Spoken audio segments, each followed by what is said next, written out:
የማርቆስ ወንጌል ምዕራፍ 15 ከቁጥር 34 እስከ 35። 9 ሰዓት በሆነ ጊዜም ጌታ ኢየሱስ በታላቅ ድምፅ ኤሎሄ ኤሎሄ ላማ ሰበቅታኒ ብሎ ጮኸ። ትርጓሜውም አምላኬ አምላኬ ለምን ተውከኝ ማለት ነው። ከዚያ ቆመው ከነበሩትም ኤልያስን ይጠራል ያሉ አሉ። አንዱም ሮጠና በዓይነ በጎ መጻጻውን ወጥቶ በዘንግ አስሮ አመጣው።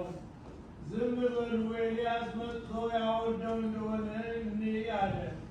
ጌታ ኢየሱስም በታላቅ ቃል ጮኾ ነፍሱንም ከሥጋው ለየ።